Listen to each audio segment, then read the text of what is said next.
Did you know there are more CEOs named John leading large companies, and by large, I mean S&P 500 companies, than there are women leading those companies with all names combined? And those stats get perpetuated by the way we review talent even before the interview. How do we know? There was one study that was conducted in the scientific community where 100 resumes were sent to prospective hiring managers. The resumes were identical except for one thing, and that was the name at the top. If your name was John, you were seen as a more qualified candidate. If your name was Jennifer, your initial salary offering was 13% less than John's.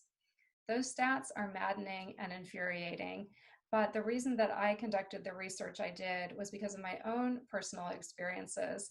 I had worked in corporations for many years. I was tired of being talked over, tired of having my own expertise ignored, and tired of being excluded from key meetings and events. Even worse, I saw the same thing happening to women around me, and it led me to think there just has to be a better way. When I wrote Female Firebrands, I interviewed 13 amazing, mission-driven, mid-career women who I deeply admire. Those women included founders, CEOs, nonprofit, and social impact leaders. I talked to them about the challenges that they'd faced at work, the obstacles that they'd overcome, and how they remain resilient. One thing that almost each woman had in common was that they had struck out on their own. After some amount of time in a corporate career, they had either founded an organization or gone on to a place where they could create the culture where they felt a sense of belonging, a culture that allowed them the flexibility if they were raising a young family, a culture that allowed them to take risks and experiment without being punished, and most importantly, a company that allowed them to express themselves professionally, to be creative, and to really embrace their entrepreneurial spirit. Through my research, I looked into the experience of women professionals. But what I learned by interviewing a very diverse group of women is that there are many correlations for other underestimated groups. If that's a new term to you, underestimated means any individual or group of people who are not in the majority. I wanted to remind companies, and I want to remind you, that more diverse companies, including companies with more women, are simply more profitable. My friend Jonathan Sposato, who is an investor, founder, and multi-time CEO, shares a statistic that serves as a great reminder, which is that companies with 3 or more women on their boards are 26% more profitable. There's research that was conducted by the Boston Consulting Group that teams with more women will make 19% more innovation-based revenue. And a study that was cited in the Harvard Business Review, which was conducted in Spain of over 1,000 employees, showed that teams with more women on them will see more new radical innovations over a 2-year period. Personally, I don't know any company that doesn't want more profitability, more revenue, and more innovation, and I'm sure that you don't either. My goals for you today are simple. They are to remind you of the need for diversity among all of our organizations and founders, to remind all of us of some of the unconscious bias that is ingrained in us, in our society, and in our systems, and to help you bring awareness to that bias so that you can be even more intentional while making the important decisions that you'll be making as you consider investing in the companies who you're going to have the chance to meet with. It may surprise you that everyone has unconscious bias, and even women have something called internalized sexism. That's because we internalize from such a young age all of the messages around us from the media, from advertising, from entertainment, and what those messages tell us about individuals. Take a moment, if you would, if you're alone, maybe even close your eyes and think about the words executive presence. Now, I want you to really consider what executive presence means to you And what is the first image that comes to mind? For many of us, that is a presidential image, likely a tall, fit, white man, perhaps in a dark suit. That's what most of us picture, and it's not our fault at all, and it doesn't make you a bad person, and it's not something to feel guilty about. But this is the way unconscious bias works.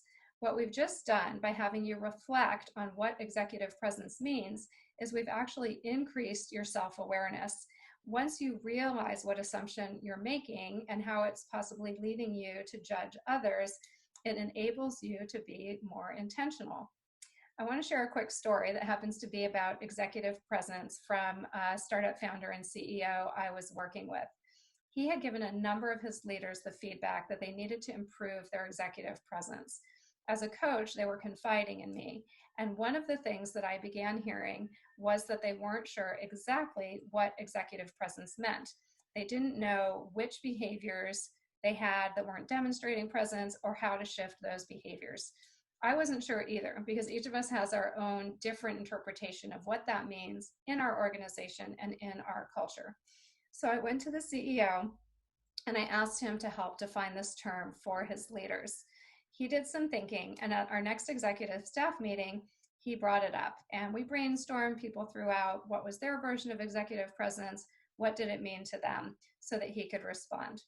After some dialogue, he turned to a woman on his right, who was his lead program manager.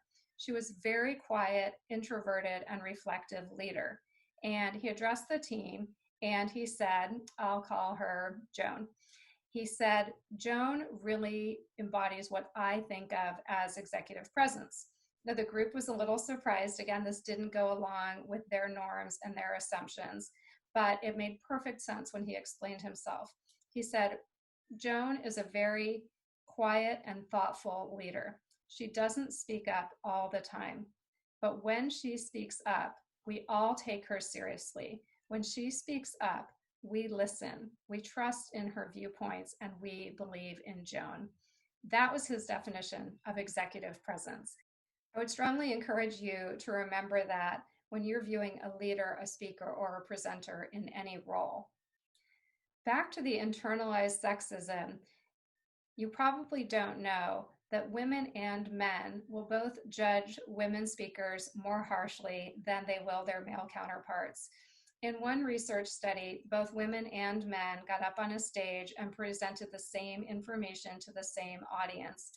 Everyone in the audience, women and men both, viewed the male speaker more favorably. We know because what the researchers were looking for were the facial cues and body language of people in the audience. As it turned out, the audience smiled more at the male speaker, nodded more in affirmation, and laughed more at the jokes that were made by men than the jokes that were made by women.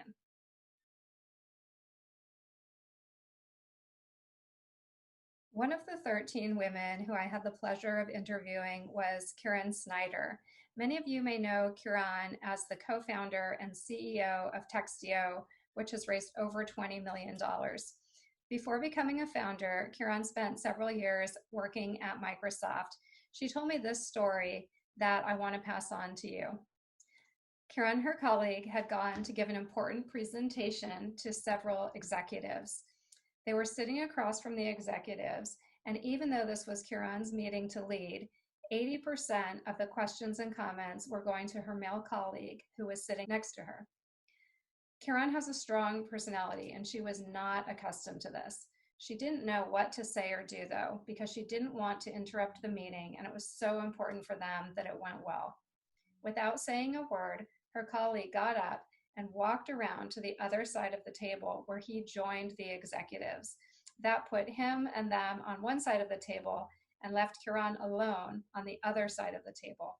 At that point, they had no choice but to direct their attention and their questions to Kieran. The presentation went incredibly well. It ended, and they got up and walked out together.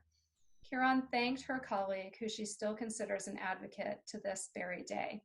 What was so important in that situation was the fact that neither one of them had to say or do anything to call out the other leaders. They didn't shame or blame them.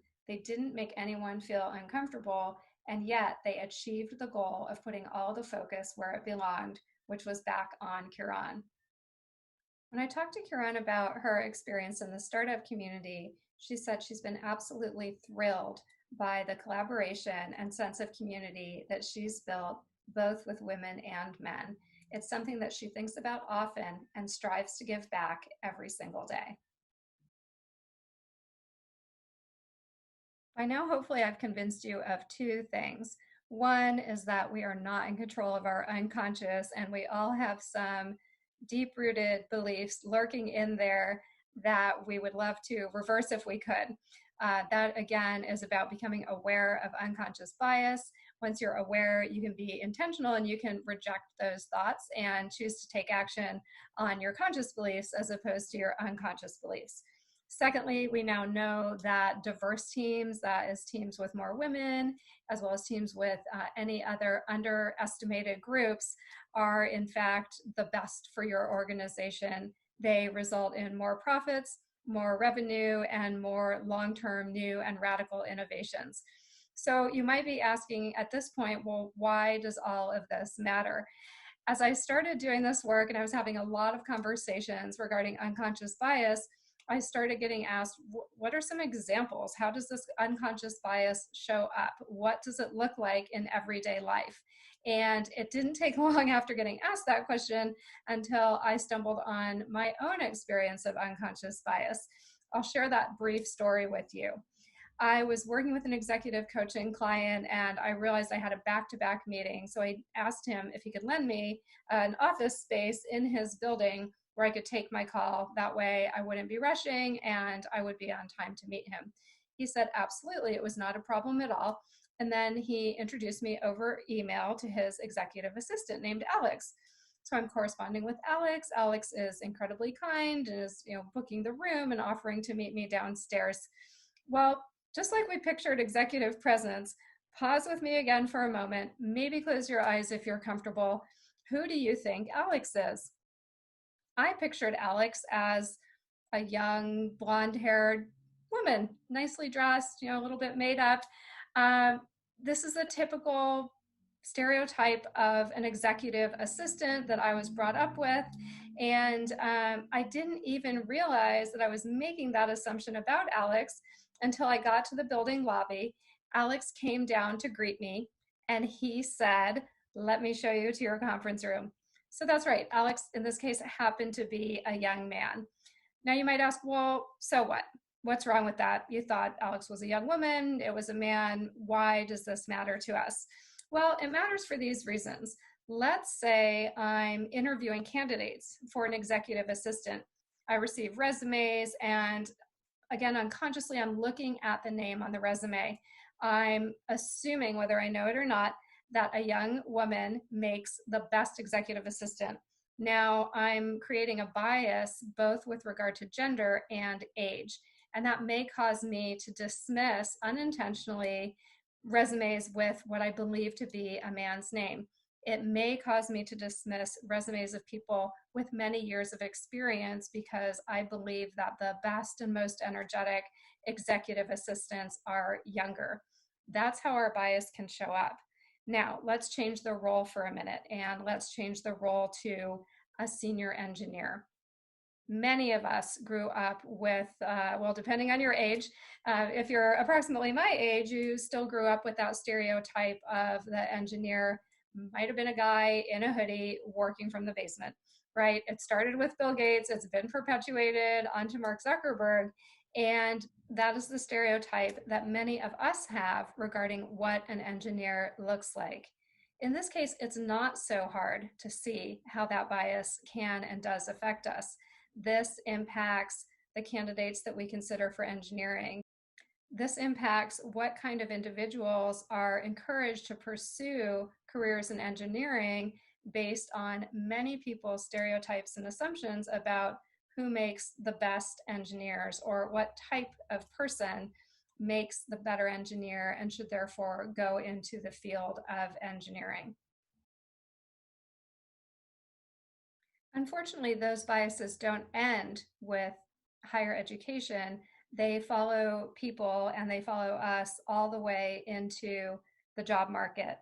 There was a research study conducted in Sweden, and they actually captured how venture capitalists talked about the founders who were giving their pitches. They segregated it between how they spoke about the male founders versus the female founders and found really stark differences. So when the individuals presumably had equivalent experience, they regarded the men, again, more favorably, maybe said things like, they're young and energetic, they have money to spare. They would talk about the women, and the comments included things about the looks. She's good looking, but doesn't have industry experience, or she's not careful with her money. So again, those stereotypes and those unconscious beliefs that we all hold are something that we really need to get a handle on. As you can probably tell, I have done extensive research into gender inclusion and the benefits of diverse teams, diverse organizations, and diverse leaders. When I was researching for my book, I spoke not only to the 13 mid-career professional women, the Female Firebrands. My team and I also interviewed 10 younger women, ages 17 to early 30s, who we talked about as the next generation. And possibly the best education of all, I am the mom of two teens, a ninth grader and a 12th grader.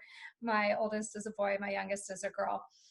And I have a tremendous amount of optimism for where we're going, where the direction we're headed in with regard to inclusion. And this is why, as I talked to those long tenured women, their views had shifted. They were much more aware of the kinds of environments that they wanted to be a part of. Many of them were led to create their own organizations when they couldn't find what they were looking for elsewhere. When we spoke to the younger women, they had learned so much from movements, including Me Too, Time's Up, and Black Lives Matter. They are incredibly aware of social impact. They're looking to work with and for organizations who have a purpose, and they're looking to both work for and become highly empathetic leaders. Not only that, my company works with hundreds of startups, and we have just had the pleasure and privilege of seeing how kind and generous and giving the Seattle startup community is. We work every day with mission-driven leaders who believe completely in not only their companies, but their teams and themselves. They're looking not just to make an amazing impact in the world, but to make an incredible impact and create a great work experience for the people who work with them and for them.